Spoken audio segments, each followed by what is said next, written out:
वाह, सबको मरवा भी आपने दिया और अहिंसा के पुजारी भी आप बन गए।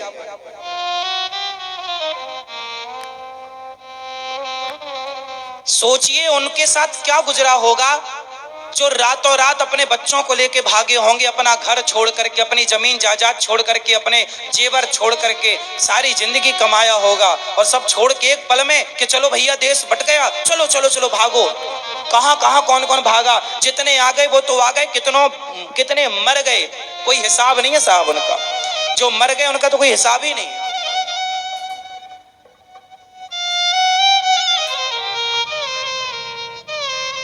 बूढ़े लोग जरूरी नहीं है कि जो निर्णय करते हैं हर निर्णय सही हो।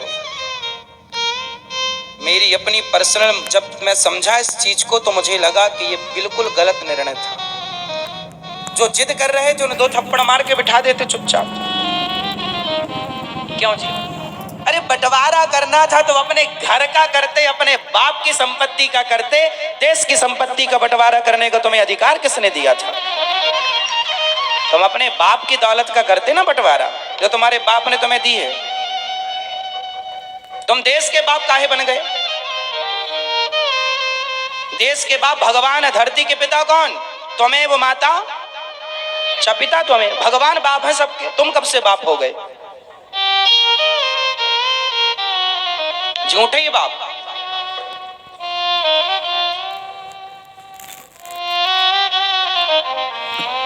इसलिए आप लोग अपने बच्चों का बंटवारा सही करना, यदि नहीं किए तो सारी जिंदगी महाभारत होगा।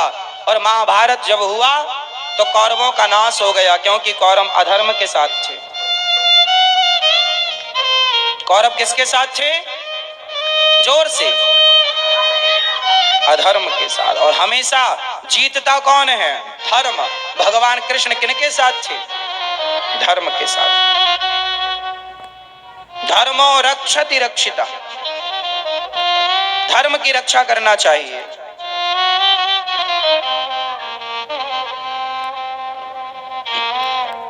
इसलिए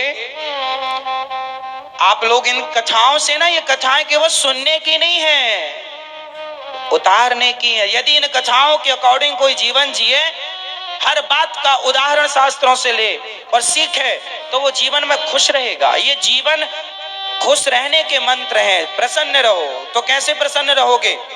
बिल्कुल पारदर्शिता हो बंटवारे में, ये सिंपल है। महाभारत में 99 कौरव मारे गए, दुर्योधन की जंघा तोड़ दी।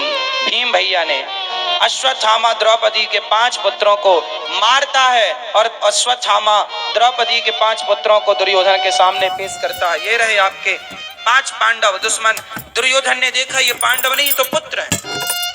द्रौपदी के 5 पुत्रों को पांडव समझकर अश्वत्थामा ने 5 की गर्दन उड़ा दी। और द्रौपदी ने जब सुबह देखा कि मेरे पुत्र मारे गए, अश्वत्थामा को पकड़ के लाया गया।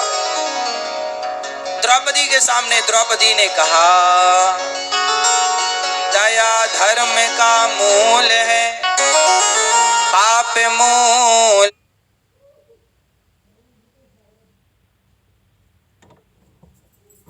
अभिमान, तुलसी दया न छोड़िए जब तक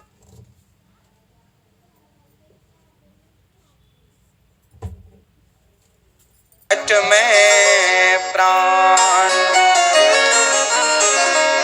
दया। द्रौपदी ने कहा कि मेरे पुत्रों को भले इसने मारा, लेकिन ये गुरु पुत्र है, क्या इसे मार देने से मेरे मरे हुए बच्चे जीवित हो जाएंगे? देखो जो माँ होती है ना, वो तो माँ होती है। माँ की जगह ना कोई नहीं ले सकता। कितना भी अपराध करे बच्चा, लेकिन एक बार कान पकड़ के माँ से सॉरी कह दे, सब भूल कर माँ गले लगाती है। और द्रौपदी एक माँ है। और आओ हम सब माँ की आज पूजा कर लेते हैं और माँ का आदर कर लेते हैं। अच्छा, आप लोग माँ की सेवा करते हो? आपकी माँ कहाँ? हाँ, माँ की आरती उतारते हो आप कभी? नहीं। माँ के पांव धोते हो कभी? धोए कभी? माँ के पांव धोकर माँ के पांव का चरणामृत पिया करो।